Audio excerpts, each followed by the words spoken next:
পাখির আঘাতে ভারতের বিমানটি বিধ্বস্ত হয়েছে বলে ধারণা বিশেষজ্ঞদের। আকাশে ওড়ার মাত্র 2 মিনিটের মাথায় মর্মান্তিকভাবে ভেঙে পড়ে এয়ার ইন্ডিয়ার একটি বোয়িং 787 ড্রিম লাইনার বিমান।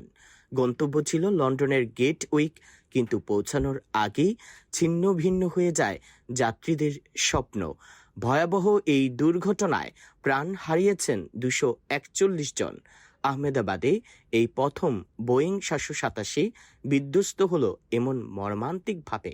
বৃহস্পতিবার 12 জুন দুপুর 1টা 40 মিনিটে আহমেদাবাদ বিমানবন্দর থেকে উড্ডয়নের মাত্র 2 মিনিট পর বিমানটি আছড়ে পড়ে শহরের মেঘানীনগর এলাকার একটি মেডিকেল কলেজ ছাত্রাবাসের উপর। ছাত্রাবাসের ক্যান্টিনে তখন চলছিল দুপুরের খাবার পরিবেশন। আচমকা বজ্রের মতো শব্দে কেঁপে ওঠে পুরো এলাকা, আর মুহূর্তেই ধ্বংসস্তূপে পরিণত হয় ছাত্রাবাস ও বিমানটি। দুর্ঘটনায় শুধু যাত্রীরাই নন, প্রাণ হারিয়েছেন ক্যান্টিনে থাকা একাধিক শিক্ষার্থীও।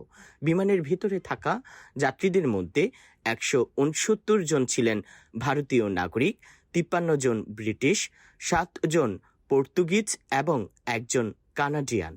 বিমান বিধ্বস্তের প্রকৃত কারণ জানার জন্য ইতিমধ্যেই তদন্ত শুরু করেছে ভারতের বেসামরিক বিমান চলাচল কর্তৃপক্ষ। বিশেষজ্ঞরা প্রাথমিকভাবে মনে করছেন উড্ডয়নের পরপরই একাধিক পাখির সঙ্গে সংঘর্ষের ফলে বিমানের ইঞ্জিন ব্যর্থ হয়ে যায়।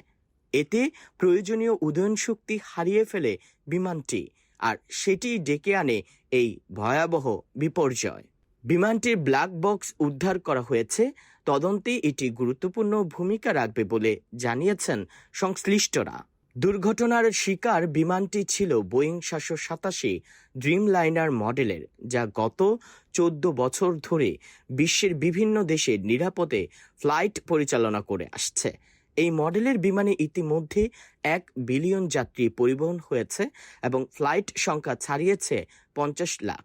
উড়েছে প্রায় 3 কোটি ঘন্টারও বেশি সময়। তবে ভারতের ইতিহাসে এবারই প্রথম এই মডেলের কোনো বিমান বিধ্বস্ত হলো।